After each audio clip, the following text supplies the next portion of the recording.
had in Afghanistan in the 1980s. The rocks, the rock's position and height have made it a natural defensive position for centuries. This ancient mud brick fort still has medieval arrow slits in it, and the locals claim it dates back to Alexander the Great. Once one side of the structure collapsed when U.S. forces dropped a 2,000-pound bomb on its side, which collapsed a cave where the Taliban fighters were sheltering. The strange phenomenon started when the first group of occupying soldiers arrived. They were a British contingent, and they told stories of seeing unexplained lights from their night vision goggles from midnight to 4 a.m. Also, they were hearing strange noises, which they were hearing strange noises. And when the Marines arrived, they had an incident one night when Corporal Jacob Lima was awakened by the sound of screaming. It came from another soldier, Corporal Zolik, who was begging Corporal Lima to come to his firing point. He was guarding the firing point he was guarding. Corporal Zalik claimed a voice whispered something in his ear that sounded like Russian. The local Afghans also claim the area is cursed and haunted, and when the new Marines came to guard it, they were warned by the soldiers leaving about the weird lights, sounds, and eerie phenomenon in the area. Places of violence, blood, and death can be a magnet for spirits, and this spot has had that for centuries.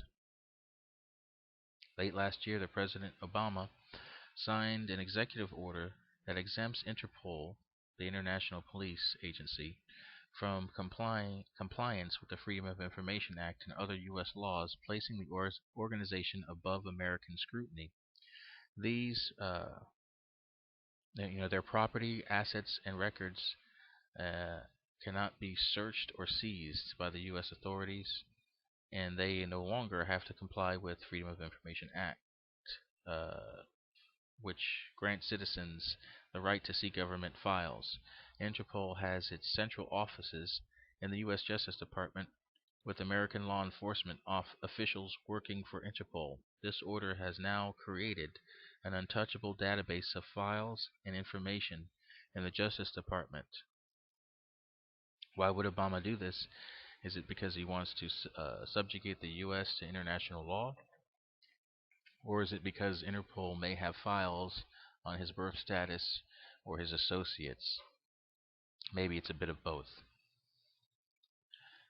It's been reported that there are secret talks going on between Israel and the Palestinian Authority over the future Palestinian state and the states of and the status of Jerusalem. Secret talks are common in Israel politics. It is probable that no future peace agreement will come without secret talks first to see what the two sides are willing to agree to. It seems that Israel is still on the path of land for peace, possibly willing to give up nearly all of the West Bank territory for a Palestinian state, in a fragile hope for to attain peace. Also, there is talk of Jordanian troops to patrol the Palestinian side of the border, possibly even international troops. Jerusalem, as usual, is the stumbling block. Arabs and international interests want Jerusalem divided between Arabs and Jews, while Israel would rather keep its capital whole.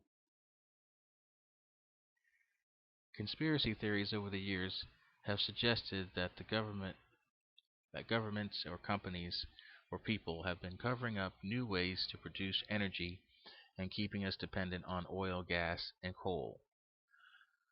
If that is true, a company in Tifton, Georgia, may be on the verge of breaking that dependence. Bell Bioenergy has developed a process that uh, that rapidly converts most things that grow from the earth into a variety of hydrocarbon fuels, such as gasoline, diesel, home heating oil, and even jet fuel for U.S. fighters and aircraft.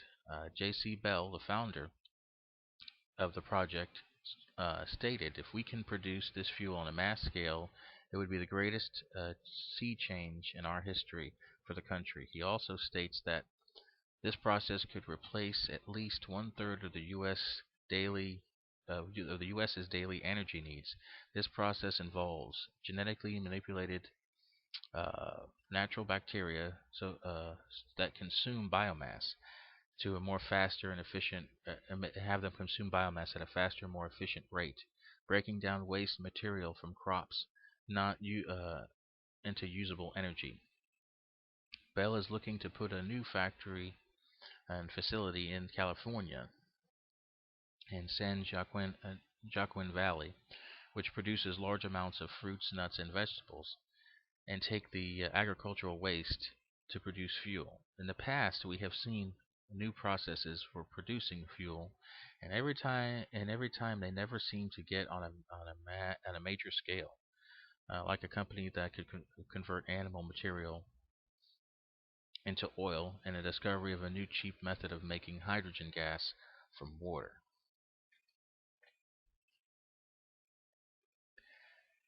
In a village outside the city of Izmir, Turkey, a veterinarian performed a C-section on a sheep to remove its undeliverable lamb. To his shock, the dead lamb's head bore a strange resemblance to a human face.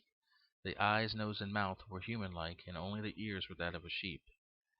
The vet, Erhan Alibold, stated that he could not believe his eyes, and that he had seen mutations of one-eyed calves, two-headed calves, five-legged calves, but nothing like this. Veterinarians claim that the mutation is probably the result of improper nutrition. In September of 2009, a similar mutation was reported in Zimbabwe when a goat gave birth to a human-faced, hairless goat.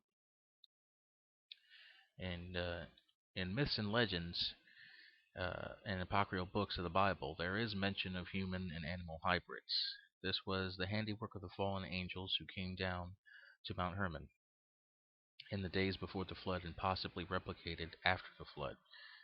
Today's science can now create similar feats with genetic engineering and DNA splicing. They are now growing human body parts from animals and are looking at creating humans with animal attributes to them. The mutations from this sheep and goat are probably a natural rare mutation, but their disturbing images may say to us that something like this may be coming our way in the future.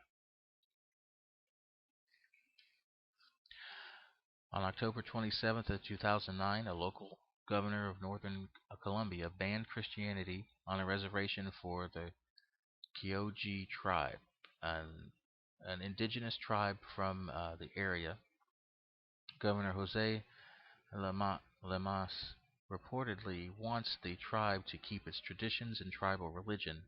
To this end, he has arrested and jailed 28 people of the Koji tribe for not renouncing Christ. He has threatened to arrest all Koji Christians if they don't renounce Christianity.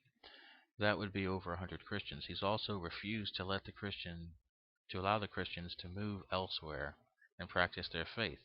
In Colombia, the authorities have a certain amount of autonomy in the affairs of the indigenous tribes, but you would think that they wouldn't be able to trample on their right to choose their own religion.